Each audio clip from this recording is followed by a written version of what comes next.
RI belum turun tangan, aliansi AS rapuh, NATO ogah diajak perang, pasukan pro-Palestina sangat kuat. Amerika Serikat mengklaim, jumlah negara yang bersedia bergabung ke dalam Satuan Tugas, Satgas Maritim di Laut Merah, bertambah. Meski begitu, aliansi yang dibangun AS ini dilaporkan cenderung rapuh. Sikap ogah-ogahan datang dari sejumlah negara termasuk dari anggota NATO, sekutu terdekat AS. Klaim Washington menyatakan, kini sudah ada lebih dari 20 negara menyatakan setuju untuk bergabung dengan gugus tugas Angkatan Laut melawan Angkatan Bersenjata, Yaman dan kelompok Ansarullah Houthi di Laut Merah. Saat ini ada lebih dari 20 negara yang mendaftar untuk berpartisipasi, klaim Sekretaris Pers Pentagon, Mayor Jenderal Pat Ryder dalam pengumuman, Kamis. Kami akan mengizinkan negara-negara lain, ikut mengikuti kemampuan mereka berpartisipasi, kata dia. Ryder menyebut gugus tugas tersebut sebagai koalisi yang berkeinginan, atas kehendak sendiri tanpa tekanan.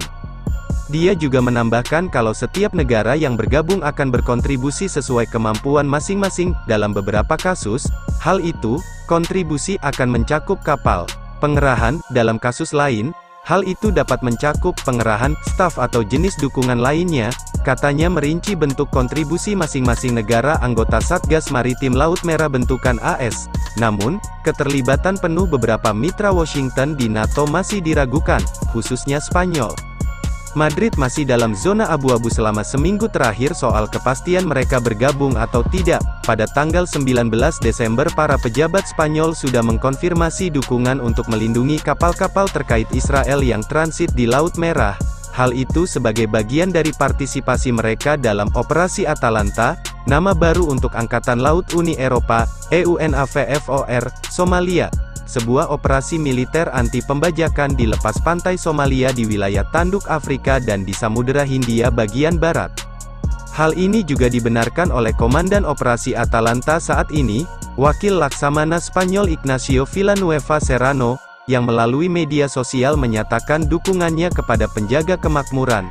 Satu-satunya kapal yang berkomitmen pada aliansi baru pimpinan AS itu disebutkan adalah cuma kapal fregat Victoria. Kapal ini dikerahkan untuk membantu sebuah kapal kargo Bulgaria, yang dibajak perompak seminggu yang lalu. Mendukung laporan ini, pada Rabu, cabang utama Angkatan Bersenjata Spanyol mengatakan melalui media sosial bahwa, keputusan Madrid untuk kemungkinan ikut berpartisipasi dalam Prosperity Guardian akan diambil setelah mempertimbangkan semua keadaan, dalam kerangka UE.